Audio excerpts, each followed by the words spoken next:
Hey Crusher, welcome. Hey Kevin, welcome. Anyways, as I was saying, didn't do any stream last week, wasn't feeling it. But back. I am a little late tonight, but I stream when I want to stream. So well shoot. So anyway. So I put like the chapter number up there if you want to follow along. Like I said a second ago, this is the Anthony Briggs version of War and Peace, the translation of War and Peace. We're on chapter 5 now. At the end of the last chapter, there was a dinner party happening where what's her name? I can't even remember what her name was. Anna Pavlovna. Anna Pavlovna was having a bunch of guests over, and one of them she didn't really like.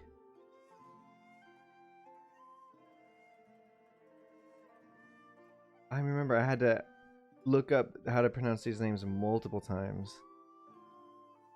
I think it was Pierre.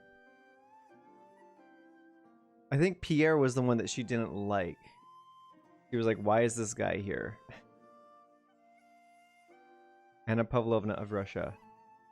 So am I ever going to go back to gaming? I might on occasion. I might stream a game. It might not be... just weird coming here to see me with a book.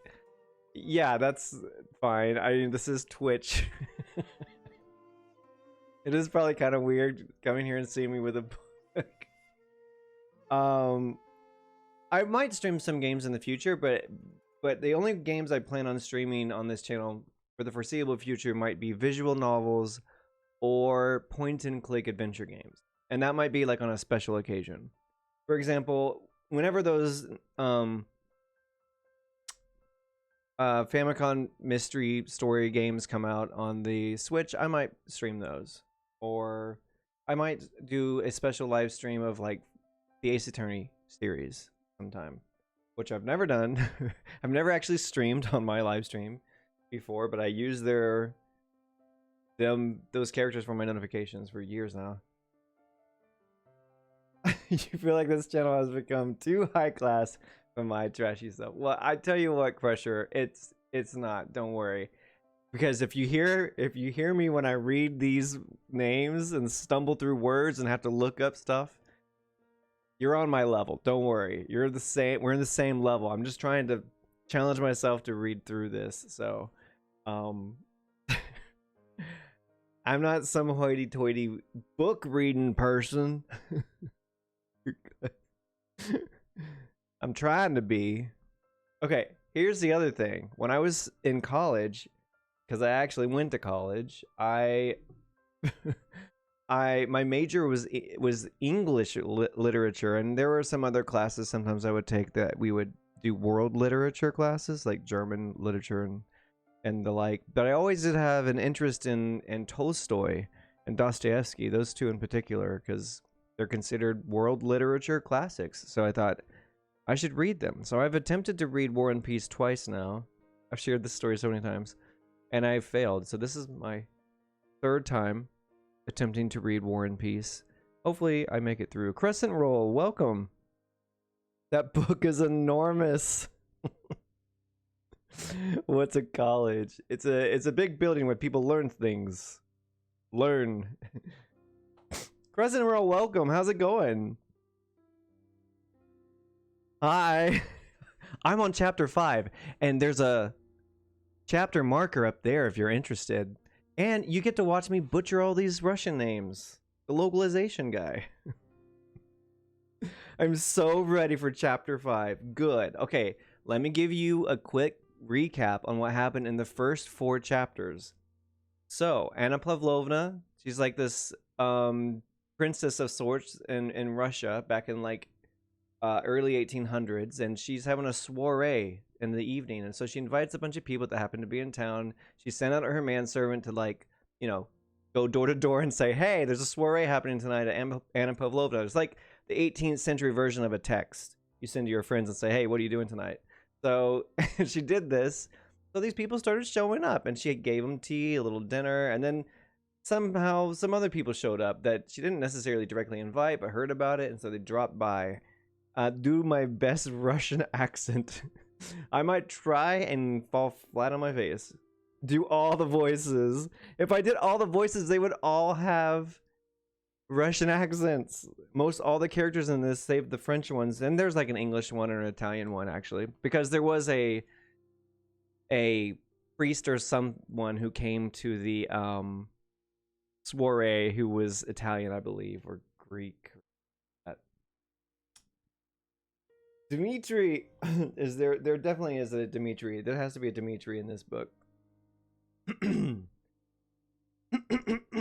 Oddly enough, I work with a fella named Dimitri who's Russian.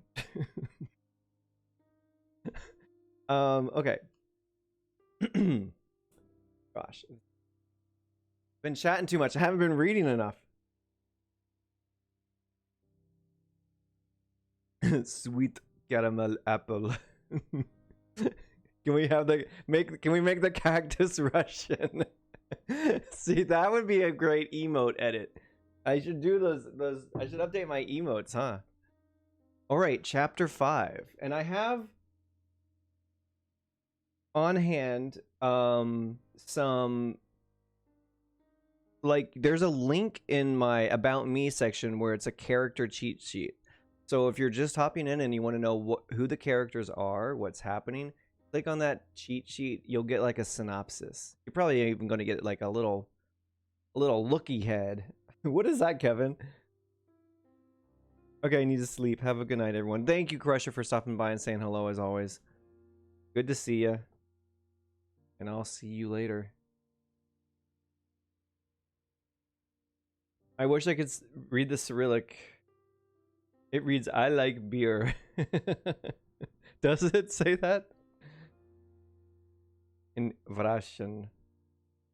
Okay, so also there's supposed to be music playing in the background, like some YouTube safe music, but if you can't hear it, it's probably turned down way low. And the reason is because sometimes the music gets really loud. So let me turn.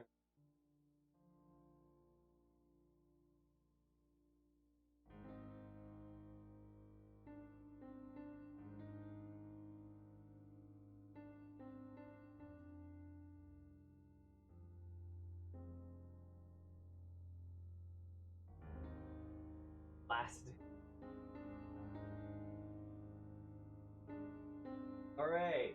I also have my name pronunciation audio thing up too, so when I come across a name, which is about to happen in like less than 1 minute of reading, that I can't pronounce properly, I find it on this sheet and I click the little sound clip, and someone should read out the name as it's supposed to be pronounced.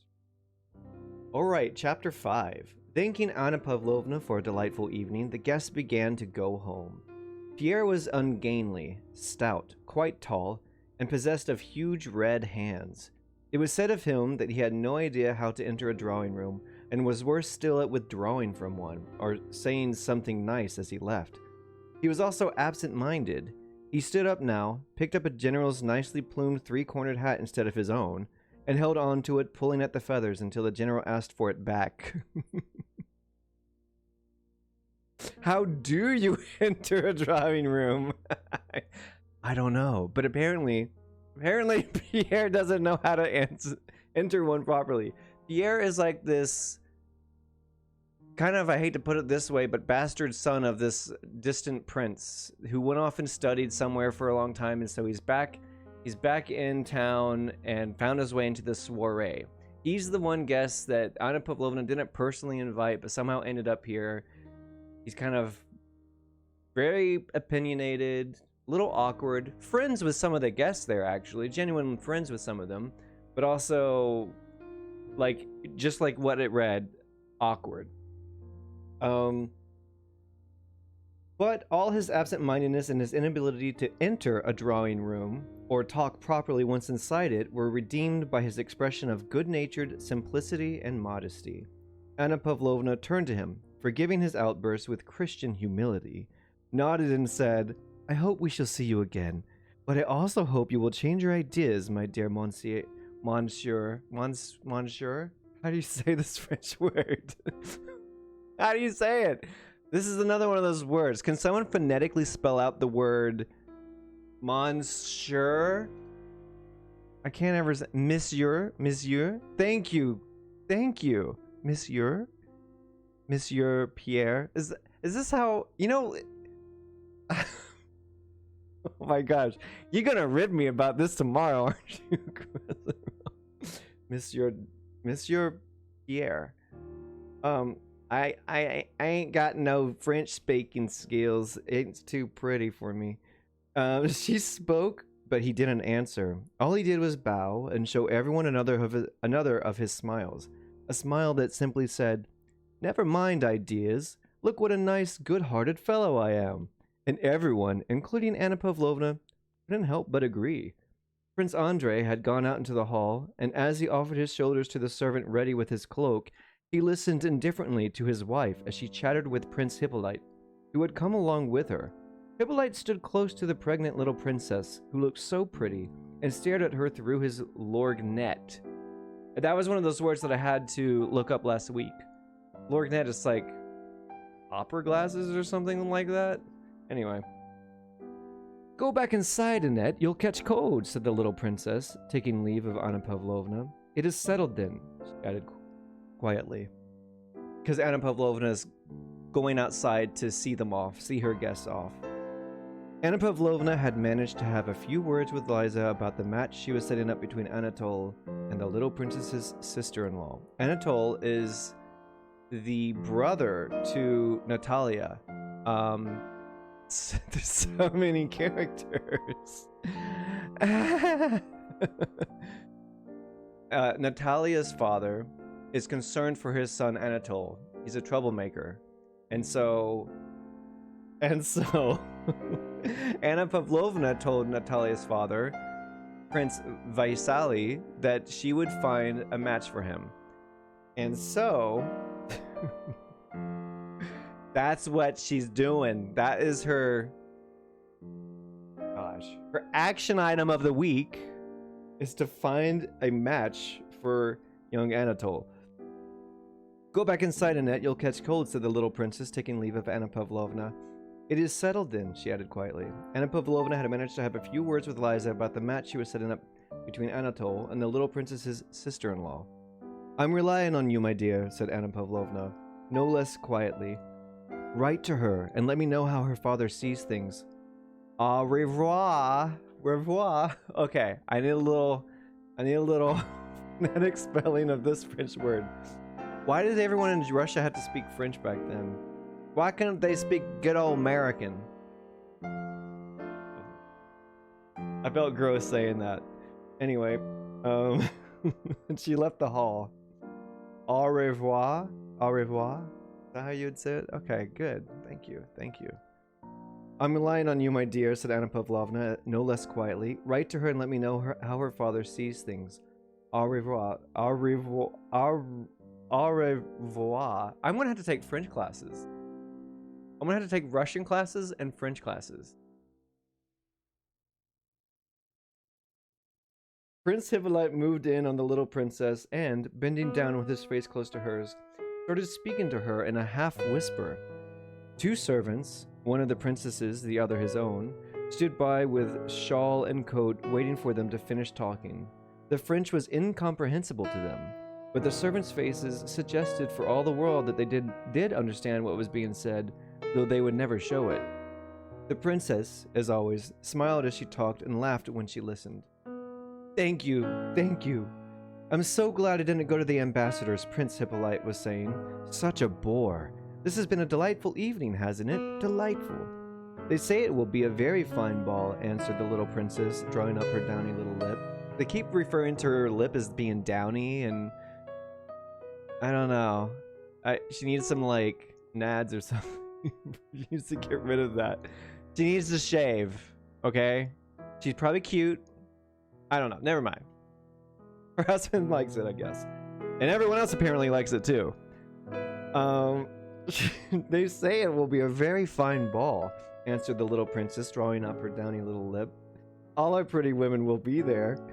Not all of them. You won't be there, said Prince Hippolyte with a happy laugh. He then snatched the shawl from the servant, shoving him out of the way, and began draping it around the little princess, either from awkwardness or deliberately. No one could have said which. He kept his arms around her for some time after the shawl had been put on, seeming to clasp the young woman in his embrace. Awkward. With good grace and still smiling, she wriggled free and turned and glanced at her husband. Prince Andrei's eyes were closed. He seemed to be weary and drowsy. She had to wiggle out of this creepy old man's hug. "Are you ready?" he asked his wife, looking over her head. Prince Hippolyte hurried into his long coat. It was the last word in fashion, going right down to his heels, and he caught his foot in it as he ran out on the steps after the princess. A servant was assisting her into the carriage. "Au revoir! Au revoir, princess!" he yelled, his tongue tripping over things just like his legs. The princess picked up her gown and took her seat, settling back into the darkness of the carriage while her husband was arranging his sword. Prince Hippolyte pretended to help, but all he did was get in the way.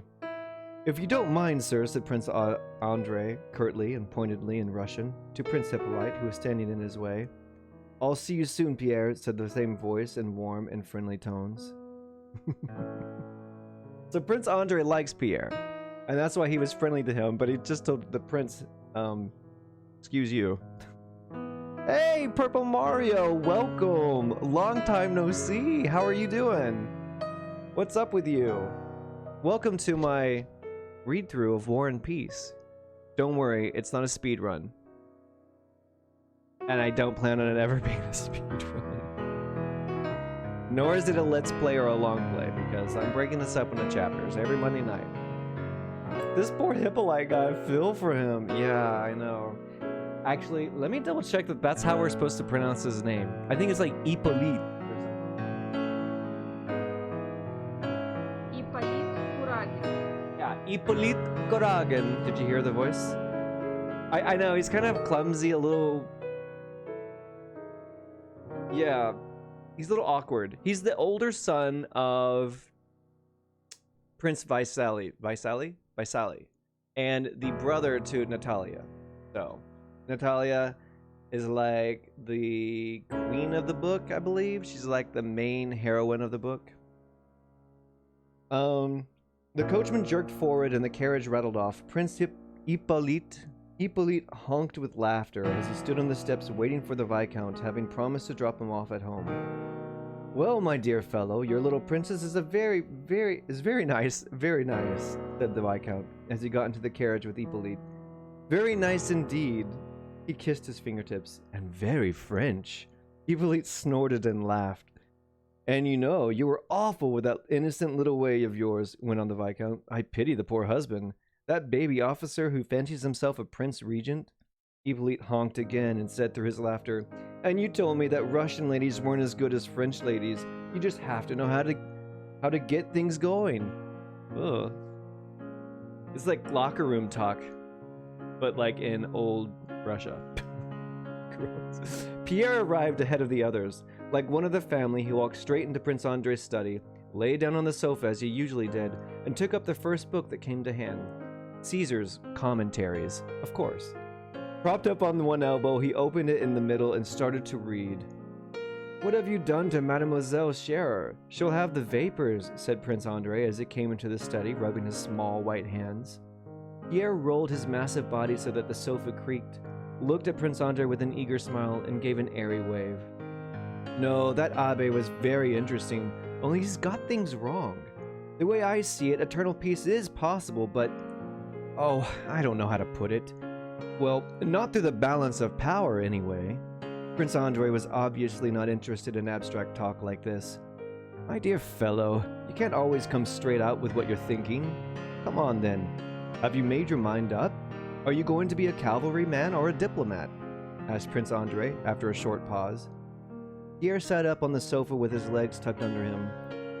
"You won't find it hard to believe I still don't know.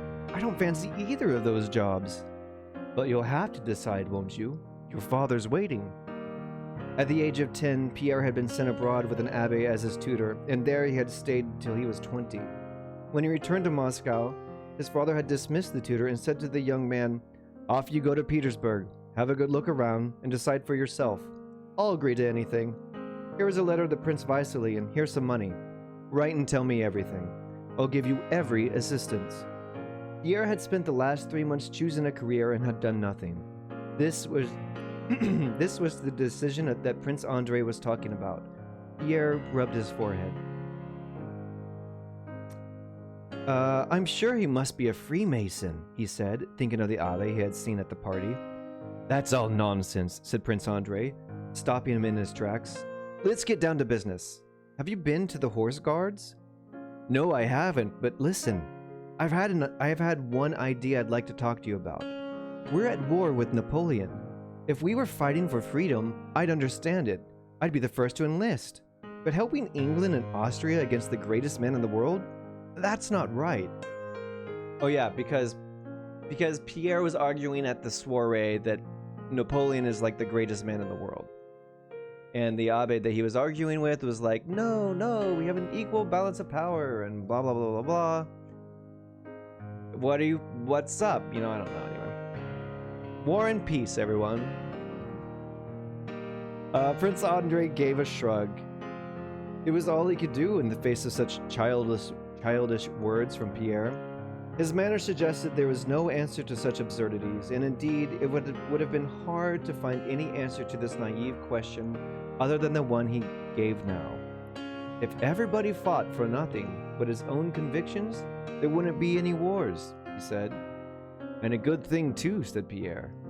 Prince Andre grinned at him. Yes, probably would be a good thing, but it won't ever happen. Well, why are you going to war? Asked Pierre. Why? I don't know. Because I have to. I'm just going. He paused. I'm going because the life I'm leading here, this life it's not my taste. End of chapter 5. Ad time. No, I'm just kidding. There's no ad. Chapter 6. What is this at? Oh, the name of this song it's a Kevin MacLeod number, and it's called Laconic Granny. If any of y'all are interested, look it up. I use Kevin MacLeod's music a lot in my podcast.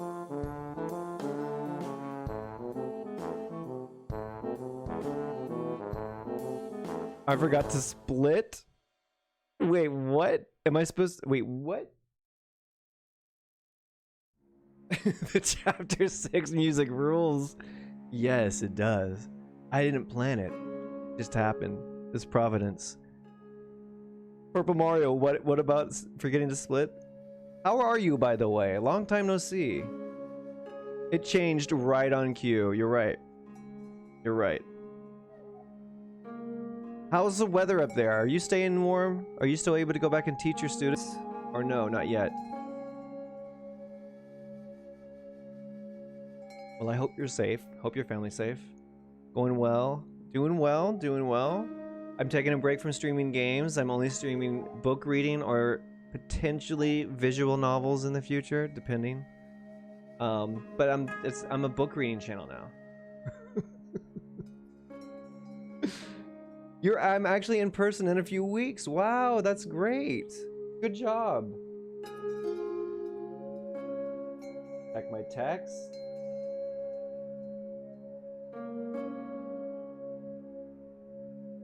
Okay, great job. Anyways, chapter 6. From the next room came the rustling of a woman's dress. Prince Andre jumped, as if he had just woken up, and his face resumed the expression it had worn in Anna Pavlovna's drawing room. Pierre lowered his legs from the sofa. In came the princess. She had changed into an informal dress every bit as fresh and elegant as the earlier one. Prince Andre got to his feet and courteously pushed an easy chair towards her. Okay, so see, like, when there's no ladies present, the men just kind of lounge around.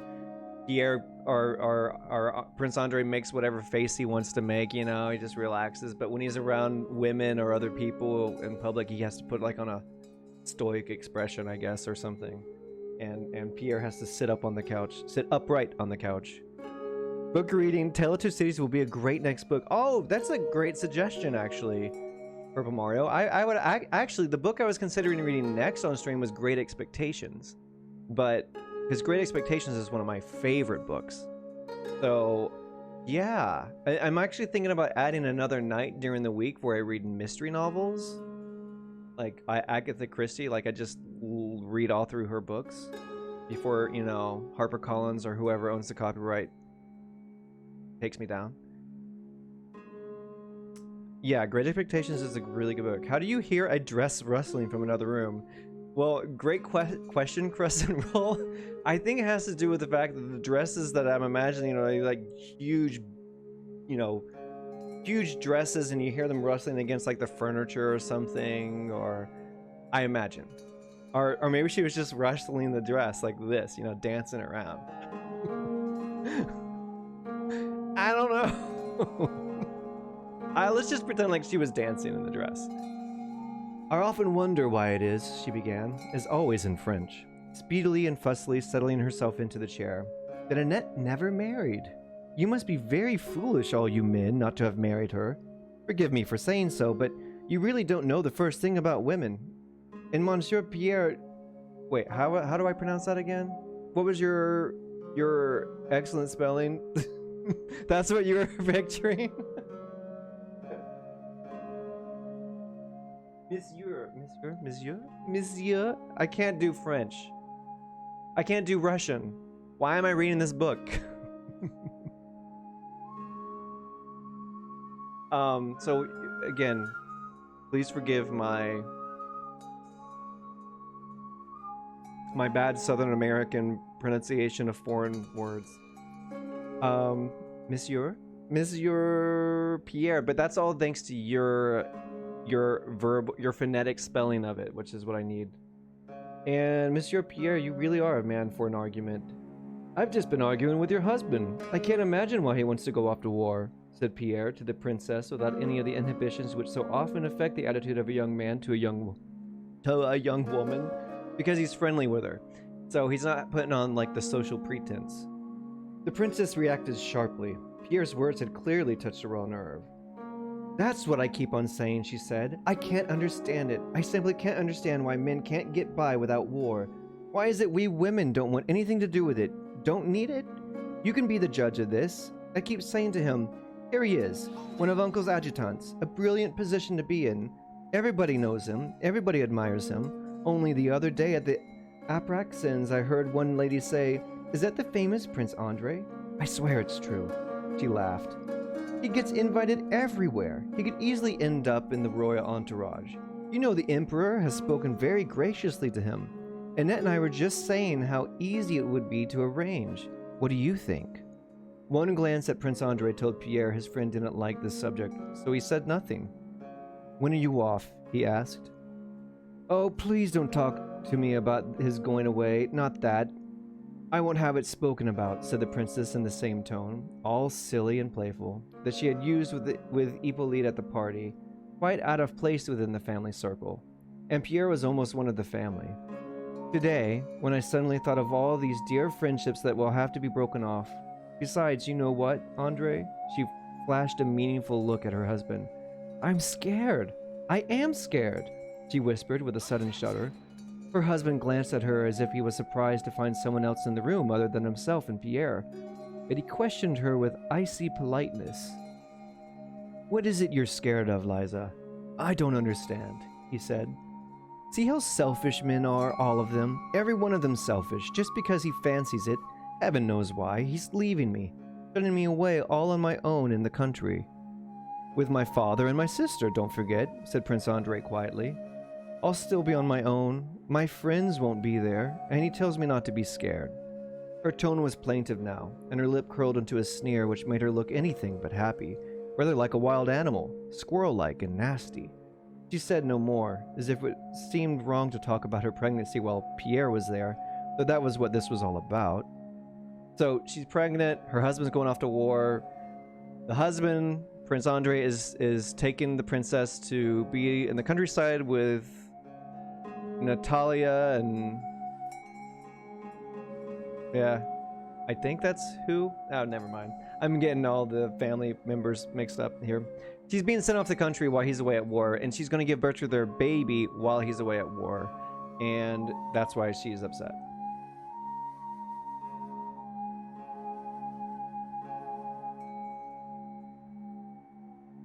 Where was I?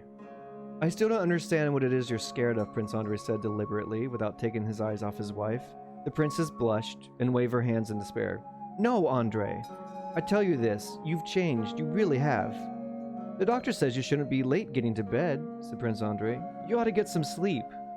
The princess said nothing, but suddenly her tiny, downy lip began to tremble. Prince Andre got to his feet, gave a shrug, and started pacing up and down. Pierre glanced over his spectacles from one to the other in naive wonderment, squirming as if he too had meant to get up, but had thought better of it. I don't care if Monsieur Pierre is here, said the little princess suddenly. Her pretty face contorted into a tearful grimace. I've been wanting to ask you, Andre, why have you changed so much towards me? What have I done to you? You're going off into the army and you won't listen. Why not? Roommate's home. Liza, Prince Andre spoke only a single word. Liza, but it contained a request, a threat, and clearest of all, an assurance that she would live to regret these words. Nevertheless, she went on hurriedly to say, You treat me like an invalid or a child. I can see it all. You weren't like this 6 months ago, were you? Liza, I'm asking you to stop, said Prince Andre, more meaningfully still. Pierre had been growing more and more agitated during this conversation. Now he got to his feet and walked over to the princess. Clearly the sight of her weeping was too much for him, and he was on the point of tears himself. Please don't be so upset, princess. I know how it seems to you. Honestly, I've been through it myself because, what I mean is, no, sorry, you don't want other people. Oh, please don't be so upset. I must go. Prince Andre caught him by the arm and stopped him. No, wait, Pierre. The princess is very kind. She wouldn't want to deprive me of the pleasure of spending an evening with you. No, he's just thinking about himself, the princess declared, with no attempt to check her bitter tears. Liza, said Prince Andre sharply, raising his voice to a level that declared his patience to be at an end. All at once, the princess's lovely little face changed its angry squirrel-like expression into a look of fear that made her seem both beautiful and sympathetic. She frowned and glared, directing her lovely eyes at her husband, but her face wore the timid, apologetic look of a dog wagging its drooping tail quickly but without much confidence. Oh, good Lord, murmured the princess, and with one hand holding her gown, she walked over to her husband and gave him a kiss on the forehead. Good night, Liza, said Prince Andre, getting up to kiss her hand politely, as if she was a stranger to him. The two friends were silent. Neither wished to start a conversation. Pierre kept looking across at Prince Andre. Prince Andre rubbed his forehead with a small hand. Let's go and have some supper, he said with a sigh as he got to his feet and went over to the door.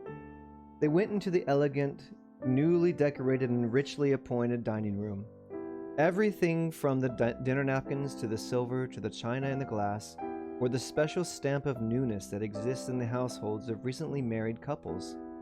Halfway through the supper, Prince Andre leaned on one elbow and with the air of a man who has something on his mind and has suddenly decided to talk about it, he assumed an expression of nervous irritability, the like of which Pierre had never seen in his friend before, and began to speak. Never get married, my dear fellow. That's my advice to you. Don't get married, not until you can say you've done everything possible, and until you have stopped loving your chosen woman, until you can see her clearly. Otherwise, you will be making a cruel mistake that cannot be put right. Marry when you're old and good for nothing. Otherwise, everything good and noble in you will be finished. We'll all be frittered away over trifles. Yes. Don't look so surprised. If you're expecting some kind of future for yourself, you'll feel every step of the way that everything is closed to you, blocked off, except the drawing room, where you'll operate on the same level as the court lackey and the fool. Oh, why bother? He made a vigorous gesture with his arm. Pierre took off his spectacles, which transformed his face, making it look even more benevolent, and gazed in amazement at his friend. My wife, Prince Andre went on, is a splendid woman. She is one of those rare women with whom you feel your honor is secure, but my God, what wouldn't I give now to be an unmarried man? You're the first and only person I ever said this to, because I'm close to you. As Prince Andre said this, he seemed less than ever like the earlier Bolkonsky, who had sat sprawling at Anna Pavlovna's drawing room, screwing up his eyes and forcing French phrases through his teeth.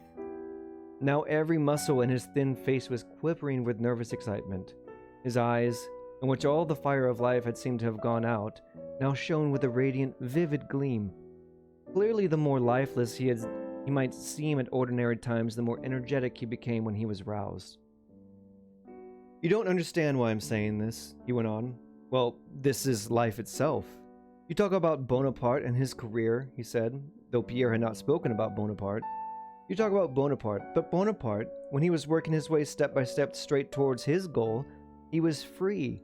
He had nothing but his goal to go for, and he got there. But you tie yourself to a woman and you'll lose all your freedom, like a convict in fetters. And all the hope and strength there is in you just drags you down and tortures you with regret. Drawing rooms, gossip, balls, vanity, vacuous nonsense. That's the vicious circle I'm stuck in. I'm off to war, the greatest war there's ever been, and I know nothing. I'm useless. I'm a nice fellow, and I have a sharp tongue, he went on. And at Anna Pavlovna's people listen when I speak. And all these stupid people without whom my wife can't exist, all these women. If you only knew what these fine women are, or let's say women in general. My father's right. Selfish, vain, stupid, totally vacuous. That's what women are when they show themselves in their true colors. You see them out in society, you think there might be something there, but no, there's nothing. Don't get married, my dear fellow, just don't. Yikes. This guy's a real gem. I know. It seems odd, said Pierre, that you consider yourself a failure and your life ruined. You've got your whole life in front of you, everything in you. He did not say, what about you? But his tone showed how much he admired his friend and how much he was expecting from him in the future. How can he talk like that, Pierre thought. He regarded Prince Andrei as a model of all the virtues because he combined in the highest degree all the qualities he himself lacked. They were best summed up in a single concept: willpower. Pierre always admired Prince Andrei's ability to get on easily with all sorts of people. His remarkable memory, his wide reading, he had read everything, he knew everything, and he could understand something about everything, and most of all, his capacity for hard work and learning. If Pierre was sometimes struck by Andrei's inability to dream dreams and philosophize, activities that Pierre was particularly prone to, he saw this not as a defect, but as a positive quality. Even in the very warmest, friendliest, and simplest of relationships, you need either flattery or praise in the way that you need grease to keep wheels turning. I'm yesterday's man, said Prince Andrei. O_03 years. What? Oh my goodness, Kevin, I can't believe you've been 3 whole years? You've been subbed for 3 whole years? My gosh. What happened? Where did the 3 years go? 2018. What? That's so crazy to me. Thank you so much for the resub. Thank you so much for subbing for 36 months in a row. I wish I could give you more than just a little cactus with a crown on his head. You're right. I might be able to save the bank's house if I invest my tuppence wisely in the bank. Not a crazy bird lady. Good point. Good point. Too late. I already spent all the money you gave me on video games. And this book. And this mic stand. Anyway.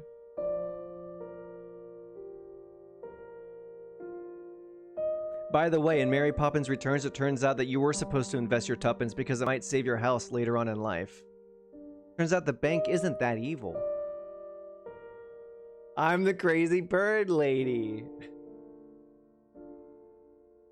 All right, where were we? We were just getting in on Andrei's like existential crisis. He's realizing he married a little too young, I think.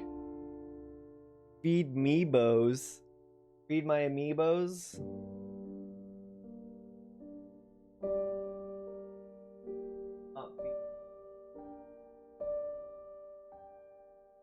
Tuppence a game. Okay. So, no worries. Chat is always welcome to interrupt reading. No worries. Especially with a sub. This is the part where Andre is getting really just like he's just done. I'm yesterday's man, said Prince Andre. There's no point in talking about me. Let's talk about you, he said after a short pause, smiling at his own thoughts of consolation. The smile was instantly reflected on Pierre's face. Why, what is there to say about me? Said Pierre, his mouth broadening in an easygoing, happy smile. What am I? I'm a bastard, and he suddenly blushed to the roots of his hair. Clearly it cost him a great effort to say this. No name, no fortune, and really, when all's said and done, but he didn't say really what. Anyway, I'm free for the time being, and I'm doing alright. It's just that I've no idea what to get going on. I wanted to talk things over with you seriously.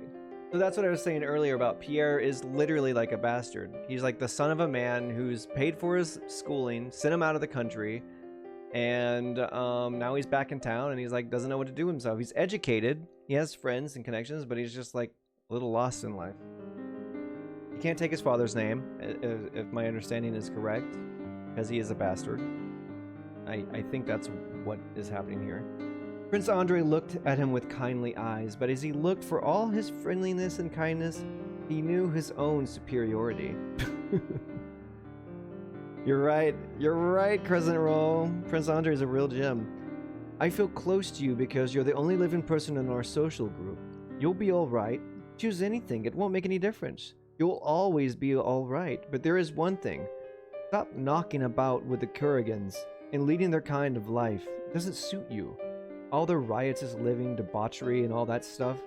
Can't be helped, old man, said Pierre with a shrug. Women, my dear fellow, women. I can't see it, answered Andre. Decent women are all very well, but Kurragans women? Women and wine? No, I just can't see it. Pierre was staying at Prince Vasily Kurragan's and sharing in the dissipated lifestyle of his son Anatole, the young man whom they were proposing to marry off to Prince Andre's sister, in order to reform him. You know what? Said Pierre, as though a happy thought had suddenly struck him. Seriously, I've been thinking that for quite a while now. With this kind of life, I can't make any decisions or think anything through. I've got a permanent headache and no money in my pocket. He's invited me tonight, but I'm not going. Promise me you won't go. I promise. It was past 1 o'clock when Pierre left his friend on one of those limpid white nights typical of Petersburg in June. Pierre got into a hired cab with every intention of going home. But the nearer he got, the more he realized it would be impossible to get to sleep on a night like this, when it was more like evening or morning. You could see right down the empty streets. On the way, Pierre remembered that the old gambling school would be meeting at Anatole Kurragan's that night, and it would usually lead on to a drinking session followed by one of Pierre's favorite pastimes. It would be nice to go to Kurragan's, he thought, but then remembered he had promised Prince Andre he wouldn't go there. But as so often happens with people who might be described as spineless, he felt such a strong urge for one more shot at the old debauchery that he decided to go. And it suddenly occurred to him that his promise wasn't valid anyway, because he had already promised Prince Anatole that he would go before promising Andre that he wouldn't. Then he began to think that all the promises like that were relative. They had no definite meaning. Especially if you imagine that tomorrow you might be dead, or something so strange might happen that there would be no difference between honesty and dishonesty.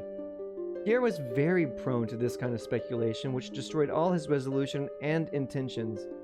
He went to Kurragan's. So he's talked him out of... He's trying to reason with himself, why it's okay I broke the promise, because I had promised to Prince Kurragan earlier that I would go to his place. Kurragan. I mean, that's how it's supposed to be pronounced. Kurragan. Kurragan. He drove up to the front of a mansion near the horse guards barracks where Anatole lived, went up the well-lit steps and the staircase, and walked in through the open door. There was no one in the vestibule. Empty bottles, cloaks, and overshoes were scattered about everywhere. The place reeked of drink, and in the distance he could hear people talking and shouting. They had finished playing cards and supper was over, but the party had not broken up. Pierre threw off his cloak and went into the first room, where there were some leftovers from supper, and a servant, thinking that no one could see him, was downing half-empty glasses on the side. From the third room came great roars of laughter, the sound of familiar voices shouting and a bear growling. 8 or 9 young men were jostling each other by an open window. 3 others were playing with a bear cub, one of them yanking at its chain and scaring the others with it. "100 on Stevens!" cried one. "No holding on to the window!" shouted another. "My money's on Dolokhov!" shouted a third. "You're my witness, Kuragan." "Forget that bear! There's a bet on here." "Down in one and you've lost!" cried a fourth.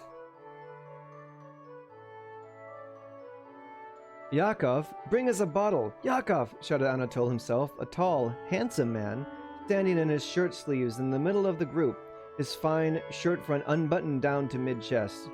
"Hang on, gentlemen. Look who's come. It's old Pierre. Good man." He had turned towards Pierre. From the window, a blue-eyed man of average height, conspicuously sober amidst the drunken uproar, called out clearly, "Come over here. Sort out your bets." This was Dolokhov, an officer in the Semyonov regiment, a notorious gambler and swaggering madcap, at present living with Anatole. Pierre beamed at the company. "I don't get it. What's happening?" "Hang on. He's not drunk. Get him a bottle." "Oh." This is Anatole. "Hang on. He's not drunk. Get him a bottle," said Anatole. He took a glass from the table and walked over to Pierre. "First things first. Have a good drink." Oh, what a good host. Get him blasted as quickly as can so he catches up. Pierre proceeded to down glass after glass, looking doubtfully at the drunken revelers, who were crowding around the windows again and listening to what they were saying. Anatole kept his glass topped up and told him that Dolokhov had made a bet with an English sailor by the name of Stevens, who was passing through, that he, Dolokhov, could drink a bottle of rum sitting on the third floor windowsill with his legs dangling outside.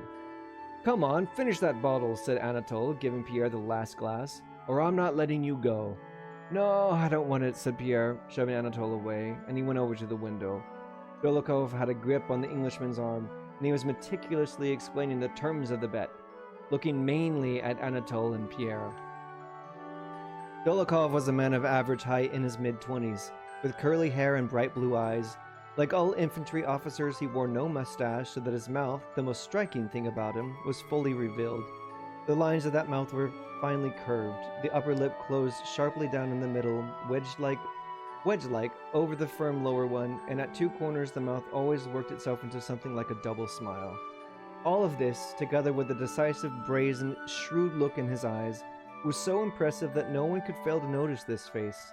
Dolokhov was a man of few resources and no contacts, and yet somehow, despite the fact that Anatole doled out his money in tens of thousands, Dolokhov lived with him and managed to present himself in such a way that Anatole himself and everybody who knew them admired Dolokhov more than Anatole. Dolokhov gambled on everything and usually won. However much he drank, he always kept a clear head. Both of them, Kuragan and Dolokhov, were currently infamous figures among the fast and loose young men of Petersburg. So they're the popular guys.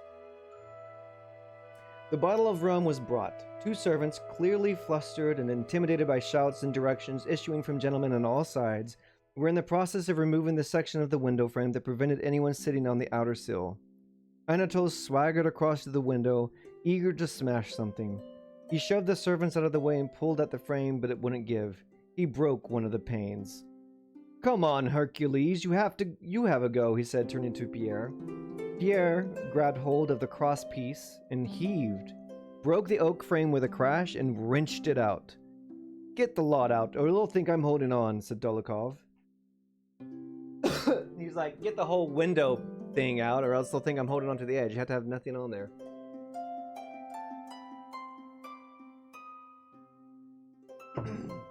Really warm tonight. What is the weather like? Oh my goodness. It says it's 63 degrees outside. Feels warmer. Looks like the low is going to be 55. I can stand for it to be a little cooler.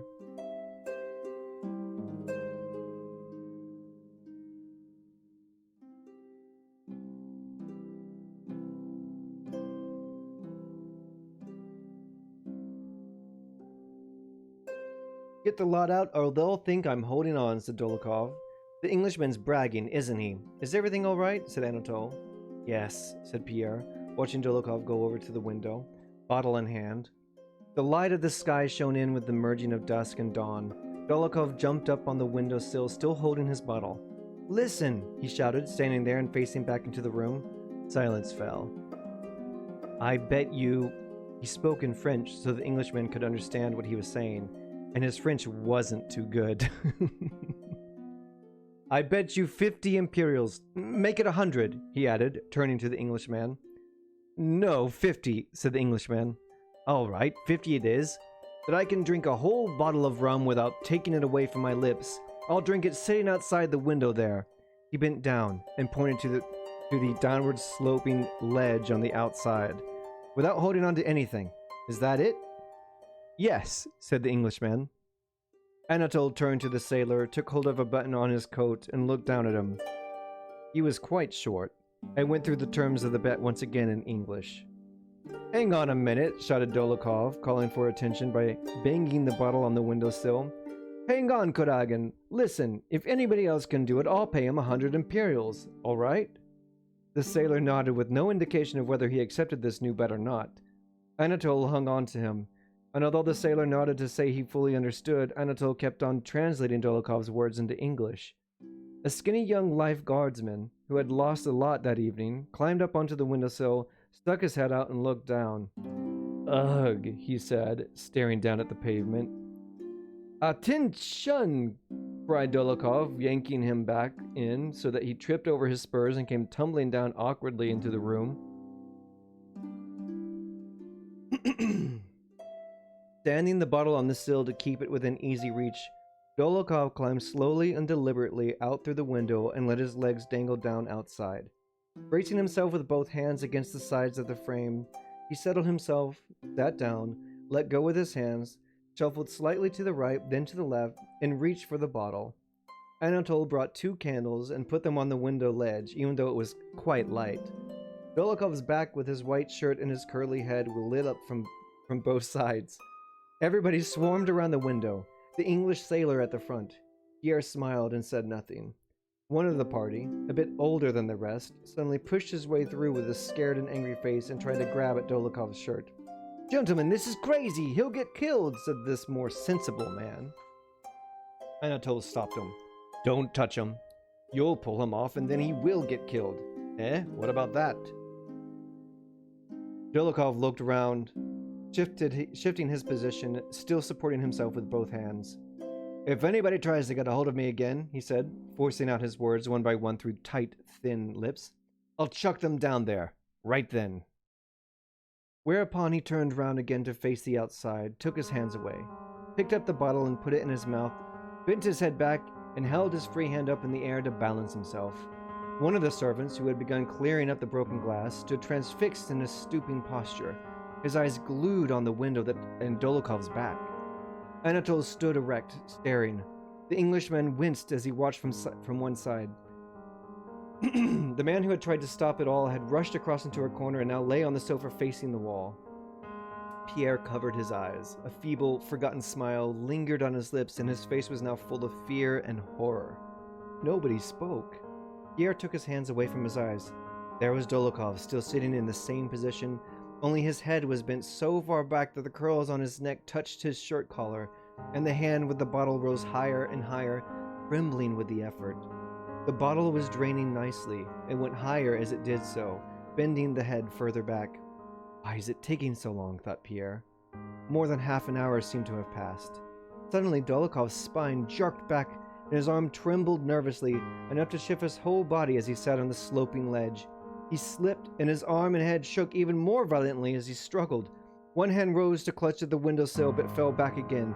Pierre shut his eyes again and swore he would never open them. Then suddenly he was aware of things beginning to move around him. He glanced up. There was Dolokhov standing on the window ledge, his pale face full of delight. All gone. He tossed the bottle to the Englishman, who caught it neatly. Dolokhov jumped down from the windows, stinking of rum. Well done, bravo! That's a real bet. You're a right devil, you are, came the shouts from all sides. The Englishman took out his purse and counted out the money. Dolokhov stood there frowning and silent. Pierre leapt up onto the windowsill. "Gentlemen, anybody betting? I can do that," he shouted suddenly. Pierre's had a little too much to drink, I think. "I don't even need a bet. No, I don't. Tell them to get me a bottle. I'll do it. Just give me a bottle." "Go on, let 'em do it," said Dolokhov with a grin. "What are you, mad? No one will let you. You get dizzy walking downstairs," came the various protests. "I'll drink it. Give me that bottle of rum," roared Pierre, thumping the table with a deliberate drunken gesture, and he climbed up onto the well of the window. People snatched at his arms, but he was so strong he sent them flying if they came anywhere near. "No, you'll never talk him out of it like that," said Anatole. "Hang on, I know how to fool him. Listen, Pierre, I accept your bet, but for tomorrow night. Right now we're all going on to you know where." "Right, let's go," yelled Pierre. "Let's go. We can take Bruin with us." And he grabbed the bear, hugged it, lifted it right off the floor, and took it waltzing round the room. Ah, to be drunk with the dancing bear cub.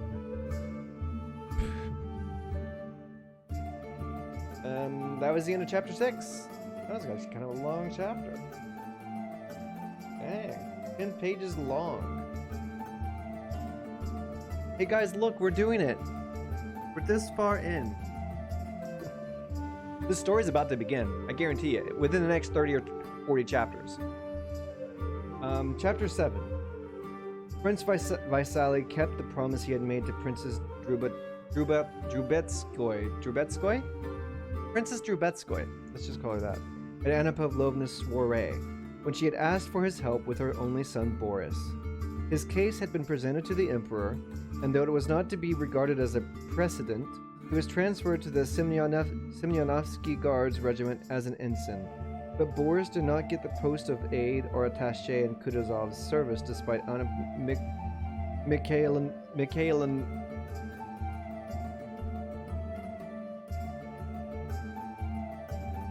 But Boris did not get the post of aide or attaché in Kutuzov's service despite Anna Mikhailovna's best efforts and entreaties. Shortly after the evening at Anna Pavlovna's, Anna Mikhailovna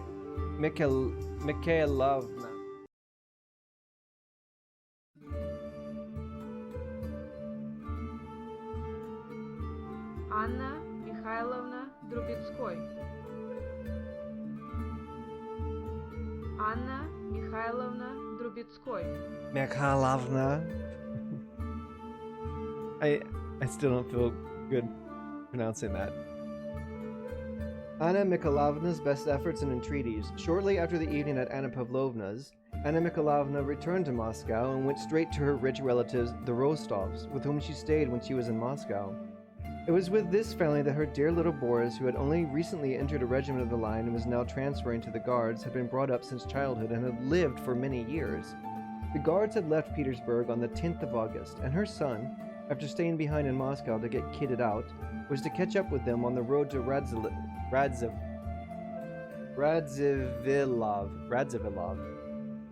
The Rostovs were enjoying a name day celebration for both mother and young daughter, their two Natalias. Since early morning, a constant stream of well-wishers in 6-horse carriages had been driving to and from Countess Rostov's mansion on Povarsky Street, which was famous throughout Moscow. The Countess was sitting in the drawing room with her lovely elder daughter, receiving the many visitors who kept turning up one after another. A woman of about 45 with a narrow, rather oriental face, the Countess was clearly exhausted from bearing children. She had had 12. What in the world? She'd had 12 kids. Of course she would be weary. She had had 12. Her slowness, that's quite a lot. I mean, it's not Duggar amount, but still. We don't want to get gross here. Her slowness of movement and speech, deriving from physical weakness, lent her an air of importance which inspired respect. Princess Anna Mikhailovna Drubetskoy, as a family member, sat with them assisting in the business of receiving and entertaining the guests. The youngsters were in the back rooms, not feeling obliged to play any part in receiving visitors. The Count welcomed the visitors, saw them out, and issued dinner invitations to every last one of them. I really am most grateful to you, my dear, he said to every visitor, making no distinction for persons of higher or lower social standing. Both for myself and my two dear name day ladies, do please come to dinner, or I shall be offended, my dear. I'm inviting you most sincerely on behalf of all the family, my dear lady. These words, always accompanied by exactly the same expression on his round, cheery, clean-shaven face, and the same firm handshake and repeated short bows, were spoken to all without exception or variation. When he had seen one guest out, of the count would return to some gentleman or lady who was still in the drawing room. Moving the chairs up, and adopting the manner of a man who knows about life and enjoys it, he would sit down, spread his legs out like a youngster, put his hands on his knees, and rock to and fro with some dignity as he indulged in a little weather forecasting, or dispensed advice about health. Some of this in Russian, some of it in very bad but confident French. Then he would get up again, and with the air of a tired man still zealous in the call of duty, he would escort guests to the door, rearranging the gray strands over his bald patch, and again he would issue invitations to dinner.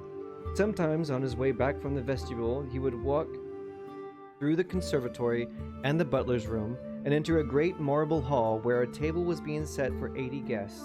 There he would inspect the waiters, bringing in the silver and the china, setting out tables and unfolding damask linen for them. He would summon Dmitri, the young man of quality who acted as his steward and general assistant, and say to him, "Now then, Matinka, make sure everything's all right.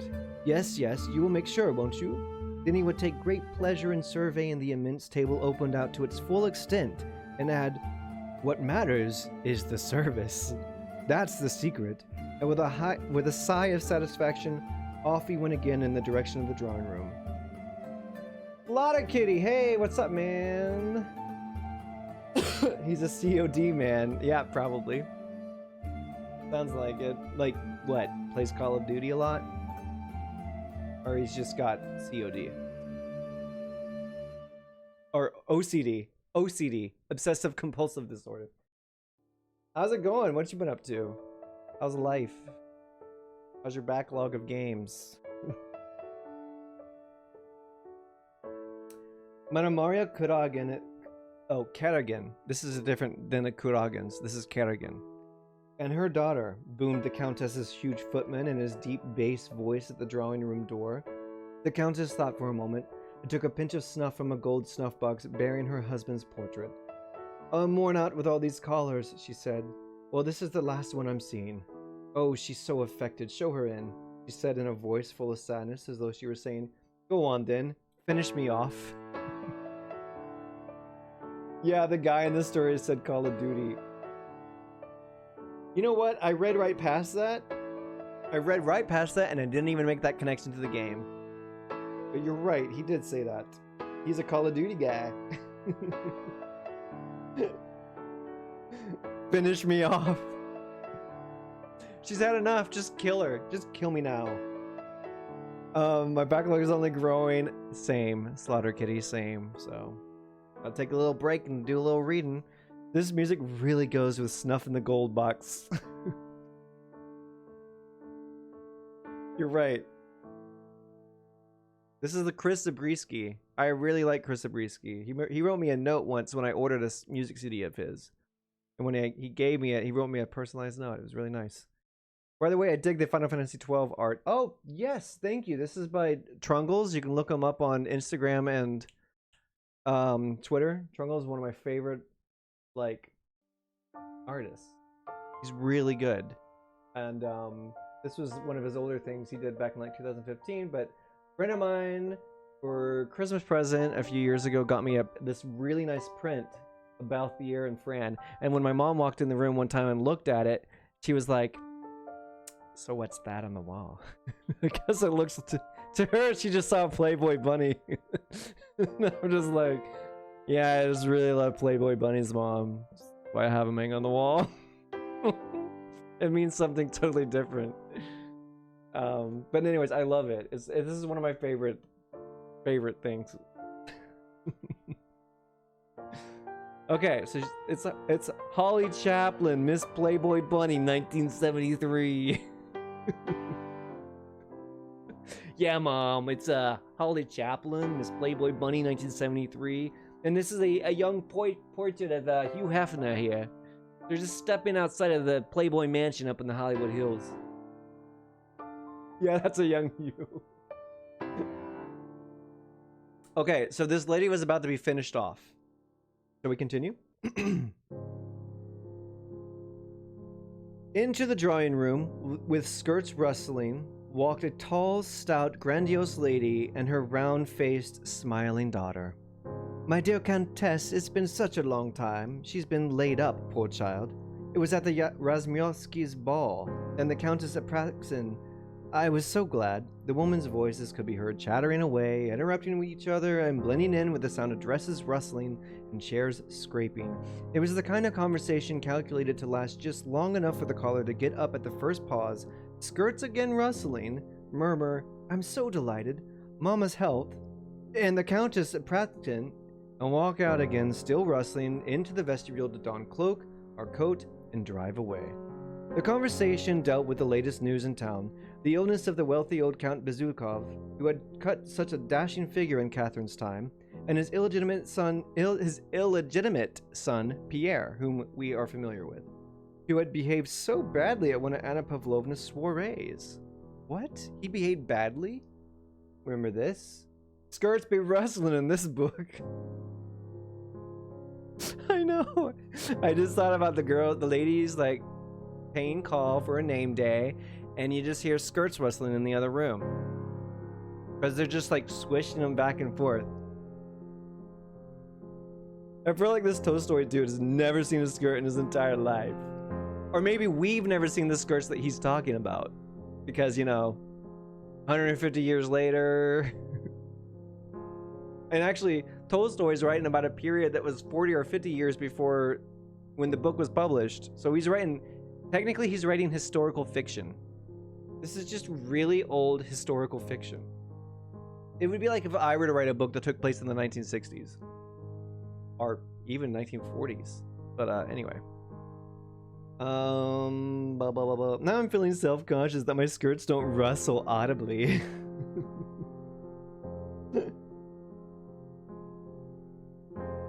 I mean, are you any kind of woman if your skirts don't rustle?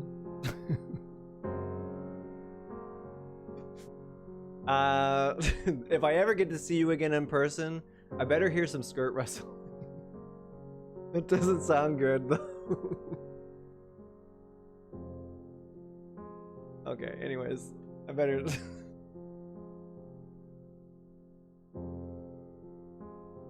Well, actually, you have to remember that they're like petticoats and everything. Their dresses had multiple layers too. So it's like layers of, what is that, tulle or whatever it is that is in dresses, those old timey dresses. So that added to the rustle, I'm sure. Anyway. The conversation dealt with the latest news in town. The illness of the wealthy old Count Bezukov, who had cut such a dashing figure in Catherine's time, and his illegitimate son Pierre, who had behaved so badly at one of Anna Pavlovna's soirees. I'm so sorry for the poor Count, said the visitor.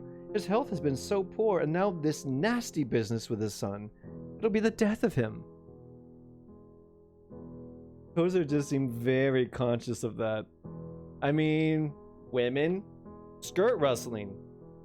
If you're gonna write about women, you're gonna have to write about skirt rustling. Just like men, dancing bears and drinking games. Sitting on the windowsill. Anyway. What's all this? Asked the Countess, as if she had no idea what the lady was saying, though she had heard about the cause of Count Bezukov's distress at least 15 times already. This is what modern education does for you. When he was abroad, the visitor continued, this young man was given a free rein. And now in Petersburg, so they say, he's been doing such terrible things they've had to send him away under police guard. Ladies gossiping, I love this. You don't say so, said the Countess. He's in with the wrong set, put in Princess Anna Mikhailovna. He and Prince Vasily's son, Vasily's son, and apparently another young man called Dolokhov have, well, heaven knows what dreadful things they've been up to, and they both paid the price. Dolokhov has been reduced to the ranks and Bezukov's son has been banished to Moscow. Anatol Kuragin's father has managed to hush things up for him, but he's been sent away too. Alright, I got a dip. Just wanted to come and say hi since it's been a minute. Thank you so much, Slaughter Kitty, for the stop by, for the drive by. Anyway, thank you so much for stopping by. I'll see you later. It's been a while. You're right, it has been a while.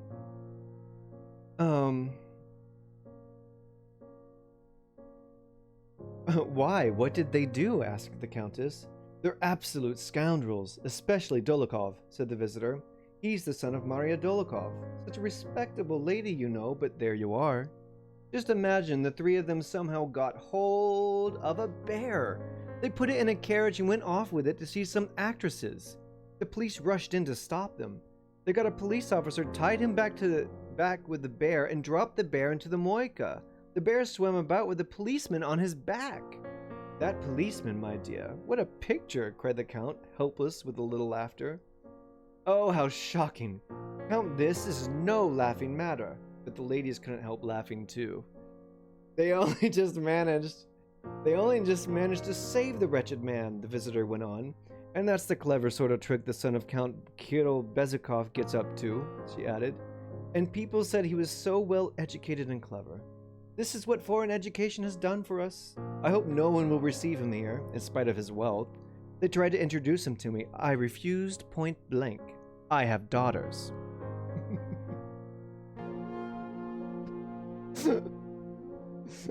She's got to protect her daughters from Pierre.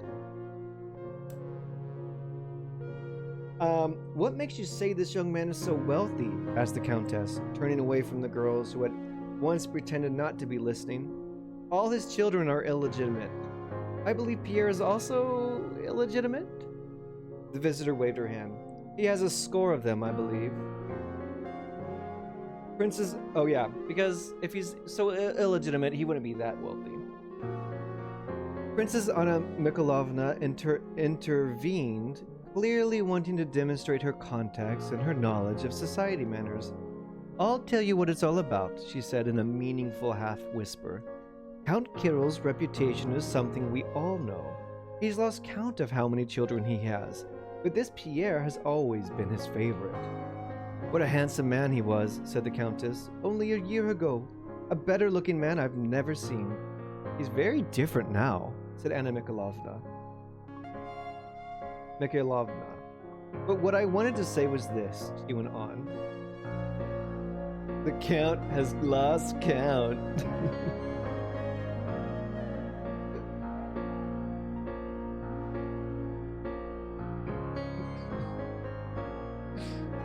Like 19 and counting.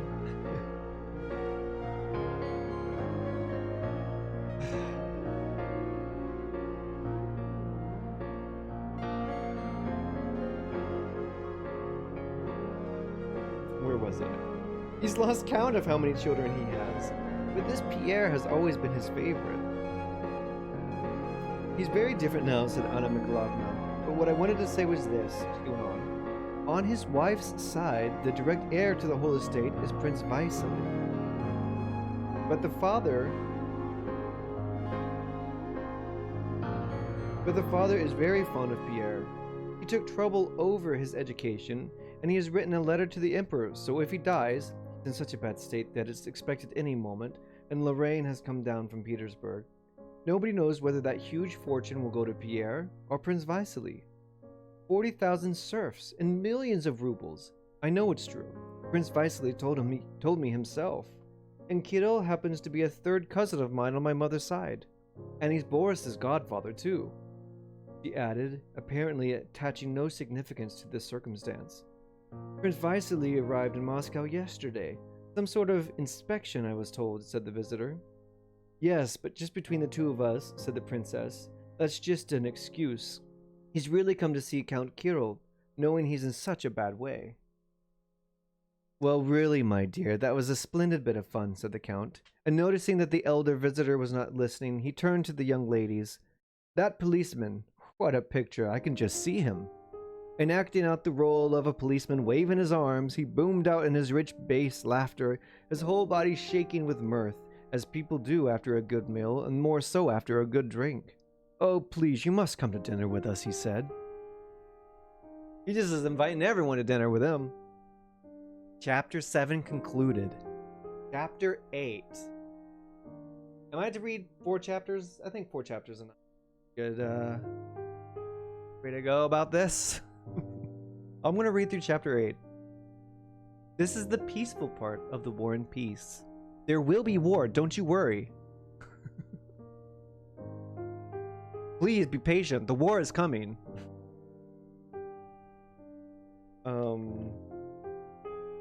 Somewhere in here. Chapter 8. For a while, nobody spoke. The Countess was smiling pleasantly at her lady guest, without disguising the fact that she would not be greatly put out if she were to get up and go. The visiting daughter was fidgeting with her gown and looking inquiringly at her mother when suddenly they all heard a racket from the next room as several boys and girls ran to the door, bumping into a chair and knocking it over with a bang, and a girl of 13 dashed in with something tucked into her short muslin frock. She came to a halt in the middle of the room, evidently having misjudged everything, gone too far, and burst in on them. And there behind her in the doorway stood a student with a crimson collar on his coat. A young guards officer, a 15-year-old girl, and a fat little boy with rosy cheeks, dressed in a child's smock. The Count jumped up, swayed a little from one side to the other, held his arms out wide, and put them right around the little girl who had run in. "Here she is," he cried, laughing. "A happy name day, darling." "My dear child, there is a time for everything," said the Countess, pretending to be firm. "You do spoil that child, Ilya," she added to her husband.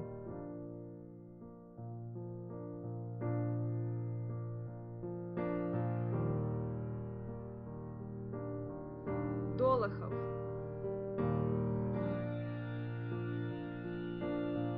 Натали Ростов. Илья Андреевич Ростов.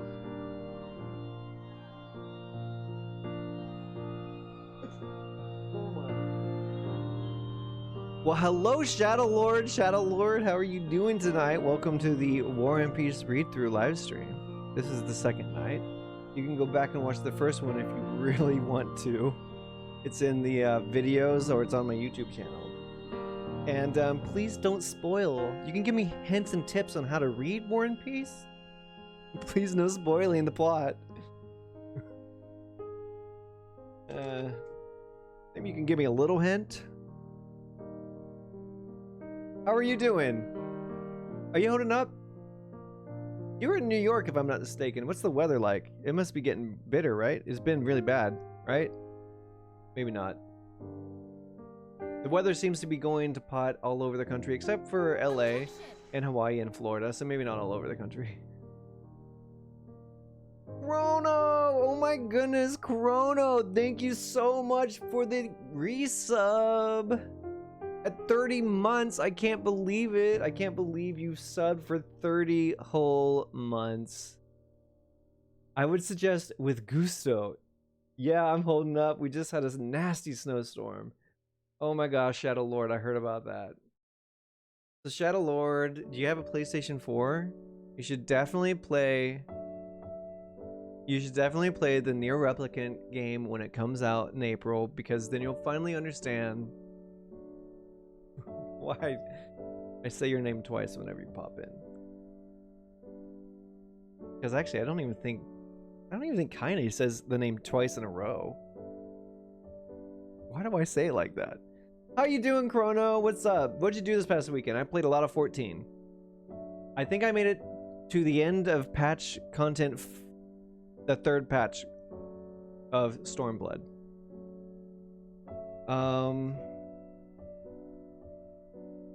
She's talking to, yeah, Grimoire Vice in the game, but I forget if she actually says like, Shadow Lord, why don't you give me a big sloppy kiss, Shadow Lord? He says it. I'm just quoting her. But yeah. And And the remaster of that game is coming out in April. I'm really excited to play it. Anyways, what was I talking about? Oh yeah, children bumped into the room, and I was trying to look up the.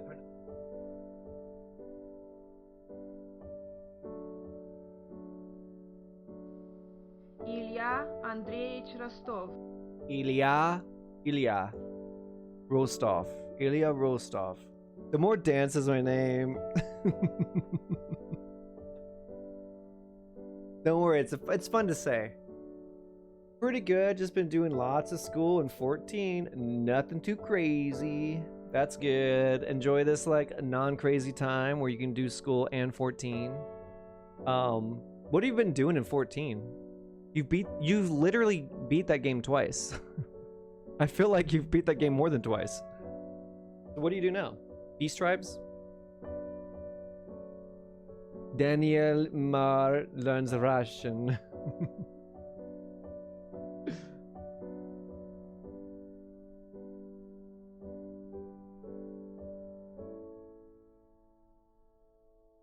Okay, one more chapter. We're getting there. Hey, we're almost to the end. Stormblood relic weapon in Eureka. Gosh, those relic weapons are intimidating. I was just lying. We're not nearly to the end. We've got 1,000 and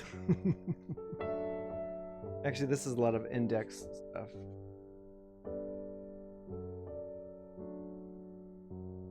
Oh. Wait, what?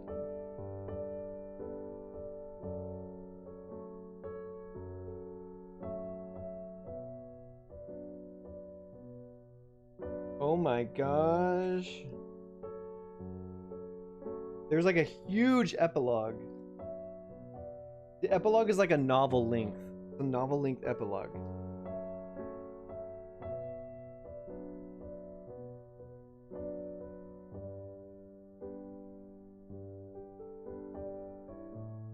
But the novel proper, I only have 1,230 words or pages more.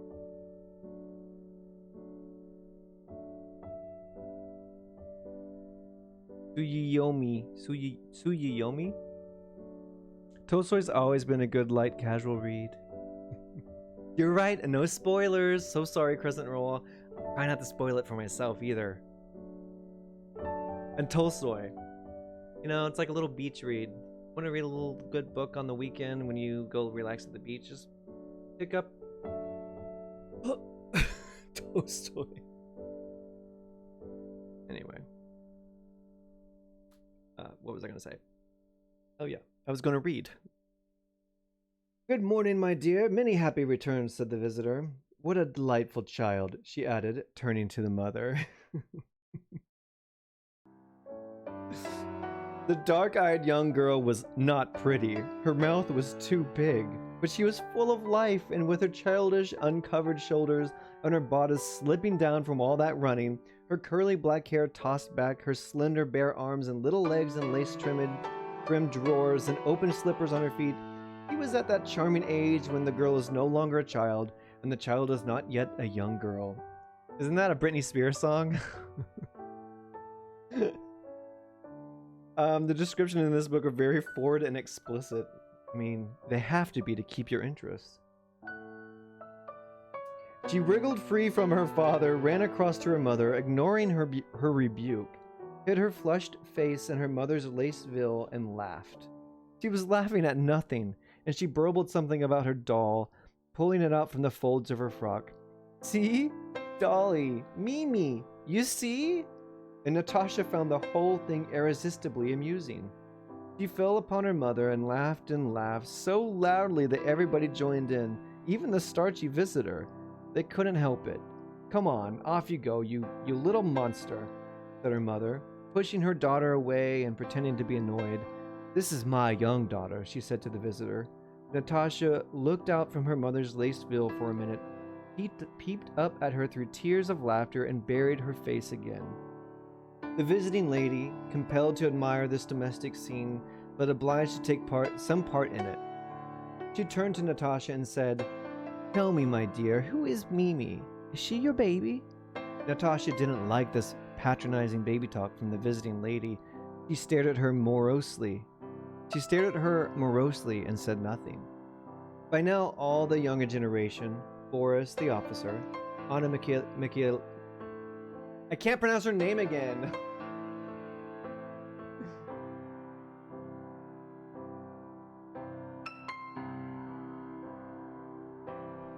Anna Mikhailovna Drubetskoy.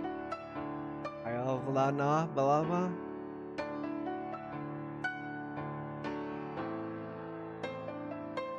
Woo! Whatever. By now, all the younger generation, Boris the officer, Anna Mikhailovna's son, Nikolai, the Count's oldest son, a student, Sonya, the Count's niece, 15 years old, and little Petya, his younger son. Do you all understand what's going on? When I read, can you put an image in your mind of what's happening? Because sometimes I'm reading out loud to myself, and I'm like, what did I just say? They gave a list of people that were standing there in the doorway. Had spread themselves across the drawing room and were all too obviously trying to contain within the bounds of decorum the excitement and glee which still showed in their features. Out there in the back rooms where they had been before they had come rushing in, the conversation had obviously been much more fun than the small talk in here. Nothing but scandal, the weather, and Countess Apraxin. Once or twice they glanced at each other and could hardly contain their laughter. The two young men, student and officer, were the same age and had been friends since childhood. Both were good-looking, but in different ways. Boris was a tall, fair-haired youth with fine, regular features, a handsome face, and a look of composure. Nikolai was a small, young man with a shock of hair and an innocent look. His upper lip showed the beginnings of a black mustache, and his whole face expressed energy and enthusiasm. He had blushed as he came into the room, clearly trying to think of something to say and not being able to do so. Boris, by contrast, was immediately at ease. He talked fluently and amusingly about Mimi, the doll. He had known her as a young girl before her nose got broken, and my, how she had grown up during the 5 years he had known her. And by the way, she had a great crack right across her skull. He made up a whole story about the doll. Ooh, we have a Nikolai. They're always wildly handsome. Innocent, my high quarters. Yeah, I know, right? Those Nikolais. Where was I? Oh yeah, Boris is making up a whole story about the doll Mimi. He said all this and then looked at Natasha. She turned away, glanced at her younger brother, who had screwed up his face and was shaking with suppressed laughter. No longer able to restrain herself, she leapt up and sprinted out of the room as fast as her little legs could go. Boris did not laugh. "Mama, weren't you about to go too? Do you want the carriage?" he asked, smiling at his mother. "Yes, do go and tell them to get it ready," she said with a smile. Boris followed Natasha slowly out through the door. The fat little boy ran angrily after them, apparently annoyed that his busy life had been so rudely interrupted.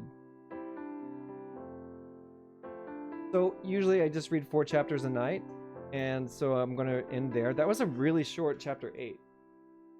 That was like 2 pages compared to the 10 pages of the previous chapter. But I think that my voice, before it gives out, I should just quit. Oh, hi Reese. Thank you so much for stopping by. I was just wrapping up. Yep, sounds like I'm done. Yep, I'm done. I'm just wrapping up for the night. Yikes. Don't want to lose my spot. We ended at the end of chapter 8. We'll pick it up at the beginning of chapter 9 next Monday. And I'm going to post this on my YouTube channels, you know, just slap it up there. Literally just putting it up there. No editing a thumbnail or anything. And I'm sure the thumbnail is going to be like me going like, or making a weird face, but whatever. And I'm just very self-conscious of that. I'll have you know. But Reese, it's so good to see you. Hey, when are you doing your Dragon Quest VIII stream? Crescent Roll, always a pleasure to see you. Always, always, always. Thank you so much for hanging out with us tonight. Thank you for your commentary, everyone, tonight. It's been a blast. I'm eager to figure out what's going to happen to Pierre. I think Pierre is like one of the main characters. I think. There's like 3 main characters that it kind of rotates around, and then there are circles of friends in each one. But Pierre's an interesting one. I always think bastards are interesting characters, don't you? Well, anyways, I can't wait for that war. I know the war is coming, okay? It's happening. To be quite frank, the war is actually concurrently happening with everything we've read so far. Napoleon he's coming. Purple Mario, thanks so much. Is peace coming? Peace is kind of happening. You know, it's like war and peace. Thank you for what seemed like this stream. Way too much peace, though. I get you. Way too much peace. Wait until little Natasha's doll Mimi breaks the other half of her skull. Then there might be a little war, at least in the household. So, now I have to awkwardly lean out of frame to stop the stream because I don't have a button set up on my stream deck where I can just end the stream like this.